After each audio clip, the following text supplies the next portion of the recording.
Hey everyone, Jake here for American Trucks, and in this video we're taking a look at the Rough Country 3.5-inch suspension lift kit with the front M1 monotube struts and rear M1 monotube shocks, fitting 2019 and newer Ram 1500s without the air ride, also excluding TRX models. If you're looking for a comprehensive way to get more height for off-roading or a way to fit larger wheels and tires at a budget-friendly price, you're going to want to check out this kit from Rough Country. This is a bolt-on all-inclusive lift kit that's going to give you some really nice struts and shocks in addition to that 3.5 inches of extra height, so it'll level out the stance of your truck too while maintaining really excellent ride quality and allowing you to keep overall suspension geometry that is very similar to stock, so your truck is going to be reliable and fun to drive for a long time.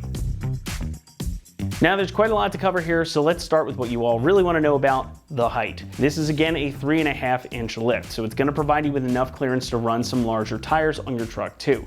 Some beefy 33s will fit on here with no issue, but if you want to go any larger than 33 inches, some modification may be required. So with that, we do recommend sticking with 33-inch tires for this particular lift kit. Now starting out up front, you get a set of Rough Country's heavy-duty upper control arms. These are forged aluminum arms, and they include new Clevite rubber bushings and new ball joints, so they're going to provide you excellent absorption of road impacts.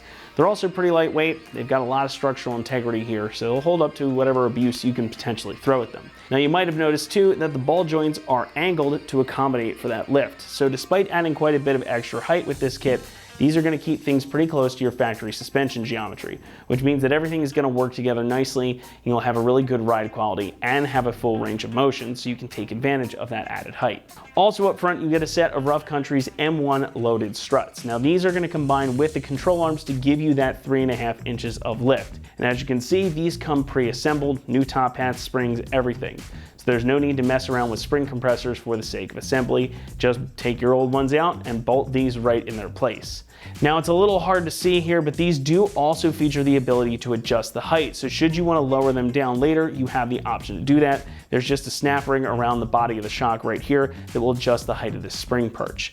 Now, if you are going to do that, of course, that is going to require some disassembly. You will need a spring compressor for that. Out of the box, these are going to come set at the highest setting, so they're going to give you that 3.5 inches right out of the gate. Now these are one of Rough Country's more premium shock options, featuring nitrogen charging and infinitely variable damping, so it's going to give you a smooth, almost stock ride quality. But being as they are monotubes, they're going to be a little bit stiffer than what you might expect from a stock shock, so expect that going in. Now these are also designed specifically for lifted applications. The damping here again is going to be a bit more firm than your stock setup or what you might be used to, but they are still tuned to keep the ride smooth out on the road. Inside they have self-adjusting deflective disc valves for independent rebound and compression adjustments, and that is all done automatically. You don't need to input anything. So these do a really good job of absorbing impacts and controlling rebound out on the trail. So if you are doing some more intense overlanding or trail running, that's going to be a real boon for you. The nitrogen charging here also helps with heat dissipation, so even under aggressive off-roading conditions, these shocks aren't going to suffer from fade. So you can again use them to their full extent without worrying about them fading or losing control. Now moving to the back, we have a set of spacers here to give you that extra height. Now these are going to give you some extra height in the rear of the truck, but they're also going to level out the stance. So these are going to give you about 2.5 inches of lift overall in the rear, again functioning as a leveling kit to remove that factory rake from your truck. And you also of course get a set of Rough Country's M1 monotube shocks back here to keep everything in check and maintain good ride quality. These are basically identical to the front struts in that they are again nitrogen charged, and they feature all that infinitely variable damping and the self-adjusting deflective disc valves inside. So again, this is going to match with the fronts to give you good ride quality and a lot of capability. Construction here is all quite solid, as we'd come to expect from most of Rough Country's kit. The control arms are again made of forged aluminum for strength and weight savings. In this kit, they're finished in a really cool bright red powder coat for some additional protection and visual pop. No seams or welds to break on these. Again, you've got new Clevite rubber bushings and those new ball joints, which, if I can get this cap off, there we go. You will also notice there's a Zerk fitting on those ball joints, so these are greasable, which means that their life is going to be nice and long, provided you remember to grease them.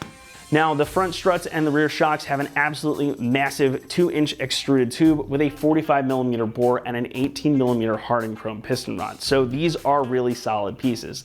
The bodies of the shocks are finished with zinc plating for good looks and durability too. You get all new top hats up front and all new mounts and rubber bushings for the rear as well. So these are going to be quite solid. And of course, you've got the aforementioned rear spring spacers back there.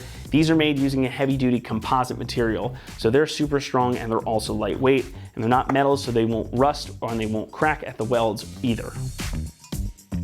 Pricing for this kit comes in at about $1,400, and for all that you're getting here, I'd say that's a really competitive price. Now there are of course less expensive options out there, but they're not going to have all the features that these will, like the hefty monotube shocks, the control arms, etc.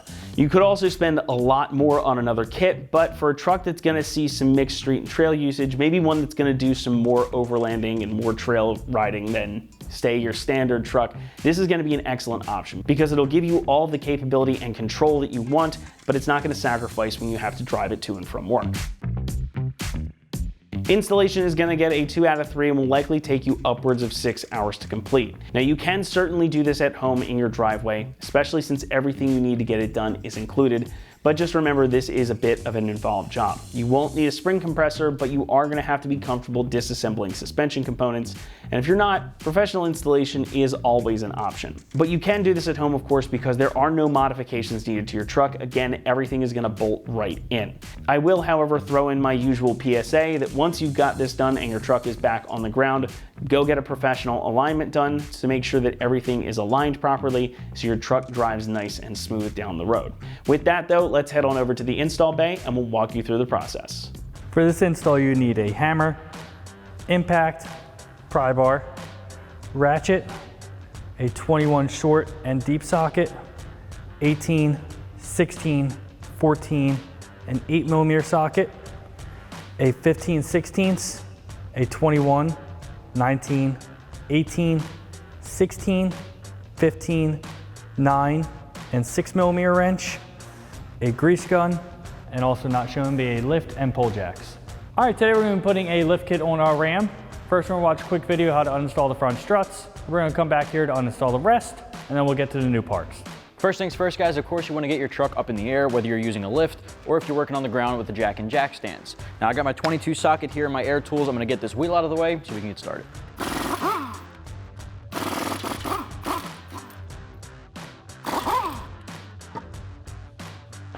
First thing we're going to do with the wheel out of the way is disconnect a couple of ABS line clips. That way when we're lowering down our entire spindle, it's not putting extra pressure on our brake lines.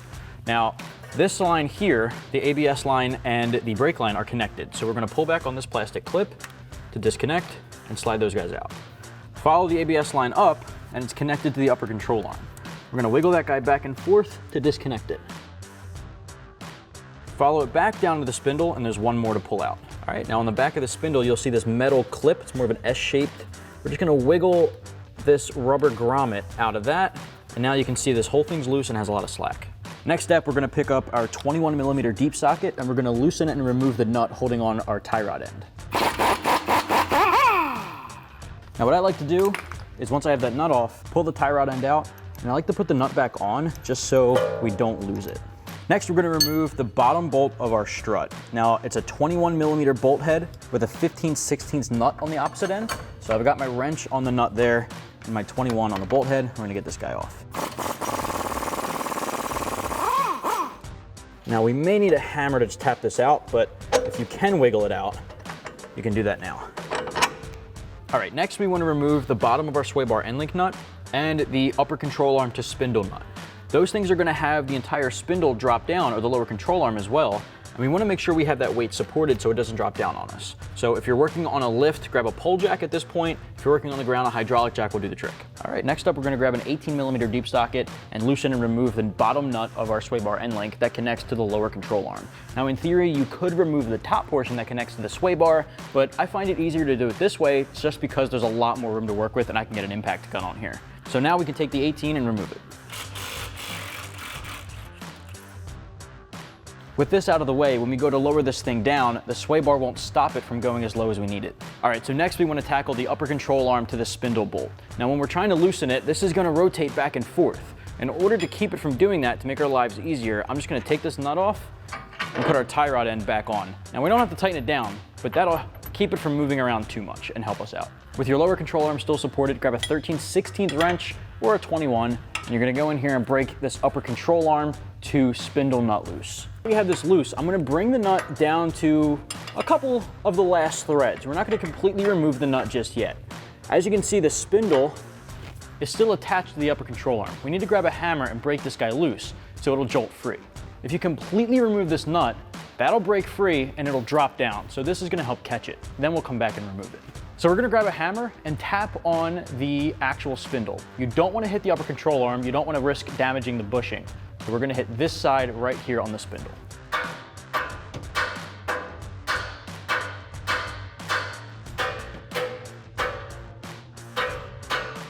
All right, so you saw us break that loose. Now we can remove our nut. I'm gonna grab a pry bar and put it on the coil and pull down on the upper control arm. That way we can disconnect them. Let's work that nut off. All right, I'm gonna drop that off to the side for now. You wanna grab the spindle and slowly let go of the upper control arm. Now we can bring this down.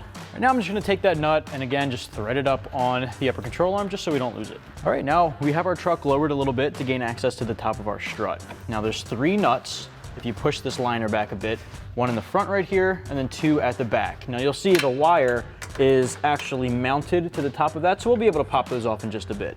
I would definitely recommend a 16mm ratcheting wrench. I have a longer guy here to give me a little bit more leverage.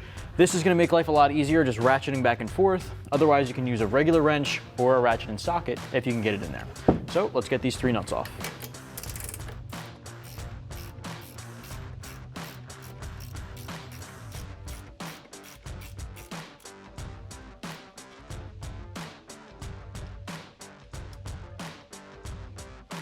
All right, so now I'm just reaching my hand back in here and I'm gonna wiggle back and forth the wiring harness to get them off of the stud. All right, so we got one of them off, this little clip. Just pull that back and rotate it up. Let's do the same thing on the other one. And again, I know this is tough to see, really just pushing it out of the way. All right, so now we're switching back over to our ratcheting wrench and we're gonna work off the last 2 bolts.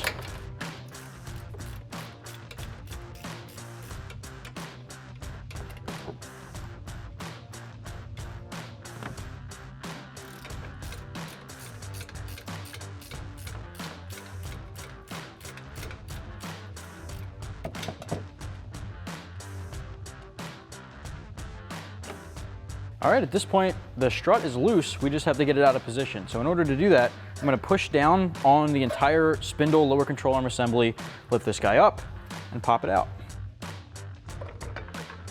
Just like that.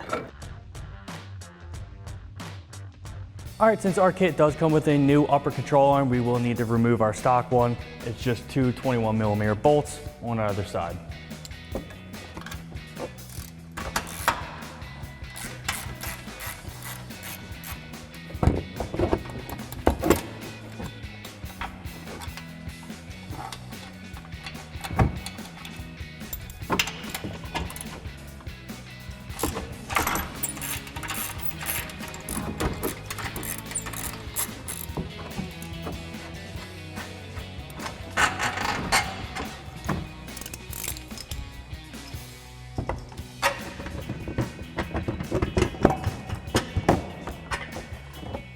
All right, you can do the same thing for the other side. All right, now we just need to remove our factory shock. So to access the top mount bolt, we have to take this cover off. So that's just 5 8mm screws. Just gonna take them out now.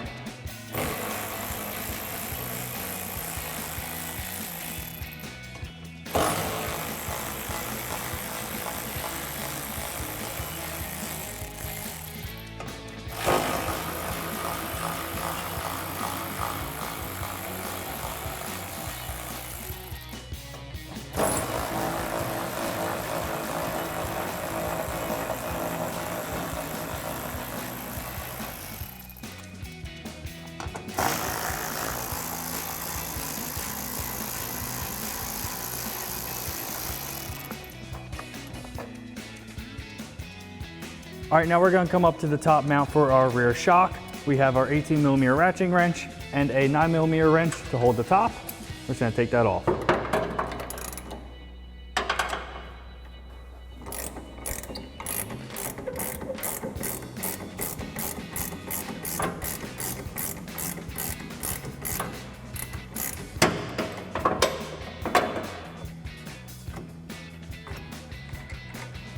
All right, once you get the nut off, you can just drop it down and remove the factory bushings. All right, now we're gonna install our new rear shock. We just have to assemble the mount a little bit. We have 2 spacers. One will have a larger hole so that it goes down all the way. We're gonna get one of our isolators. You will see the flat part that will sit up top. Then we're gonna put it into place onto our frame. All right, now we're gonna put our top rubber mount on, flat part down, and then our top washer. And lastly, our locking nut.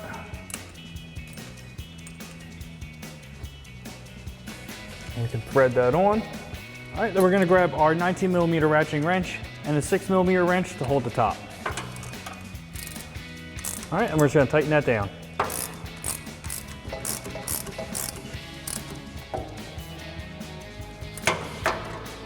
All right, now we can put our plastic cover back in. We have our 1 screw down here.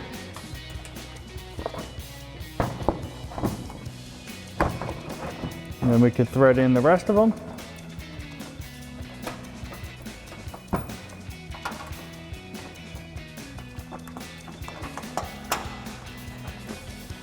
All right, then we'll take our ratchet with our 8mm socket and tighten them all down.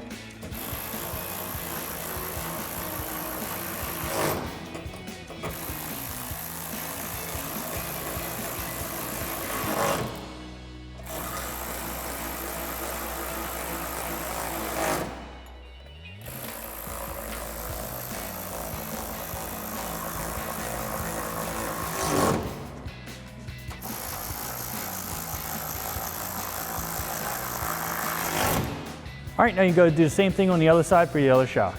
All right, now we're gonna put in our spacer for our rear spring. We're gonna have our plate that's gonna go up top of our frame. Make sure the nut is facing upwards. It's just gonna rest in here. Then we're gonna have our spacer. You're gonna see it's gonna go up like this. And through the center here, we're gonna thread in our bolt with our lock washer and flat washer. Get that up and thread that through. All right, once you get that threaded through, we can grab our ratchet and 14mm socket and tighten that down.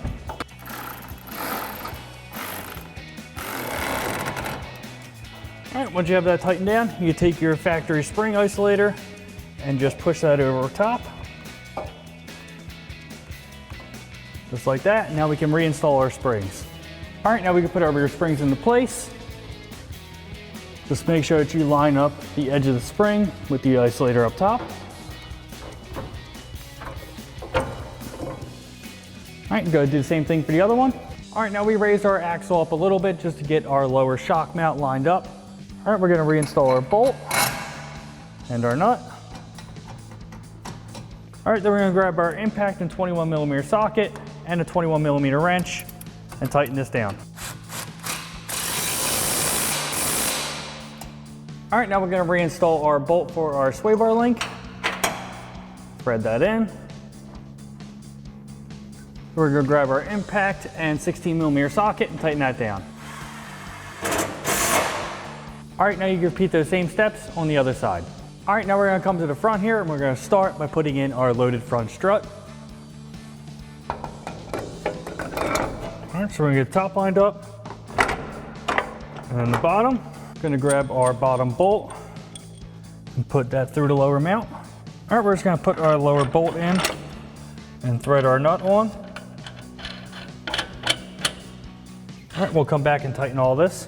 All right, now we're gonna put our upper control arm in. Just make sure you do have the right one. The ball joint will be angled towards the back of the vehicle. Also, the Rough Country logo will be in the front. So we're gonna put that into place. You can get our bolts through.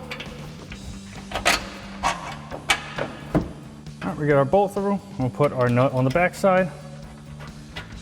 Thread that in a little bit. Do the same thing for the front.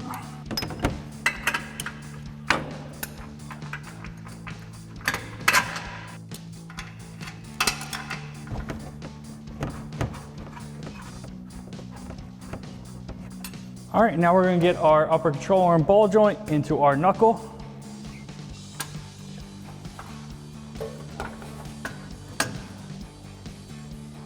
All right. Get that enough in. If you need to, use a pry bar on the spring and upper control arm just to get it through to get that nut started. All right, now the strut top is through enough, we can start our top 3 nuts. All right, so we're gonna put our top 3 nuts on our strut top studs. You can see the one's not through all the way, so we're just gonna snug up the other 2. Just to pull that through. All right, we can go ahead and tighten these 3 down using our 15mm ratcheting wrench.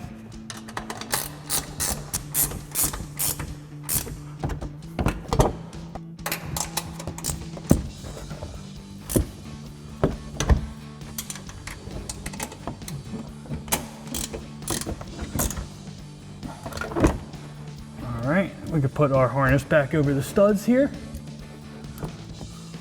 All right, now we're gonna go ahead and tighten down our upper control arms bolts. We're gonna use our 21mm ratcheting wrench.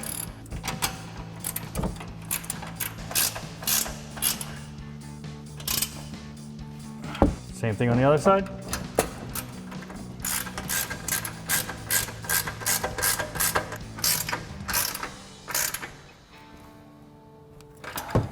All right, then we're gonna come down to our ball joint, do the same thing, 21mm ratcheting wrench, tighten that down.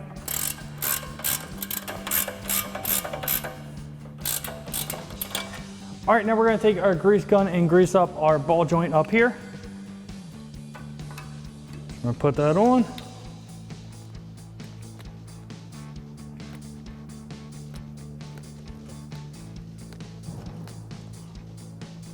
All right, once that's all greased up, we're gonna take our cap and just give it a tap on. All right, now we're gonna re-secure our ABS wire to our brake hose here. All right, now we're gonna put the wire into the back of the knuckle in this clip here. Then we can put the tie rod into the knuckle.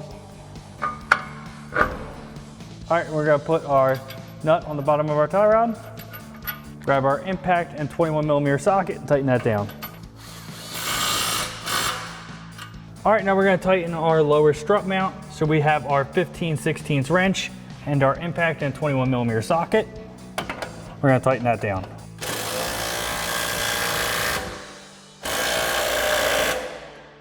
All right, now we're gonna put our nut back on our sway bar link, grab our impact and 18mm socket and tighten that down. All right, now you go ahead and repeat the same thing on the other side. And once you have that complete, we're gonna put wheels on the vehicle, put the weight on the ground, and then we're gonna put our rear track bar back in. All right, now that we have the wheels back onto the truck and the truck is on the ground, we can line our track bar up. We can put our bolt in, and then our nut on the back side. Once we have that threaded on, we can take our impact 21mm socket and tighten that down. All right, and that wraps up our install of our Rough Country 3.5-inch suspension lift kit with front M1 monotube struts and rear M1 monotube shocks. Colored red for our 2019 and newer Ram 1500 without air ride, excluding the TRX. And remember, for everything Ram, keep it right here at AmericanTrucks.com.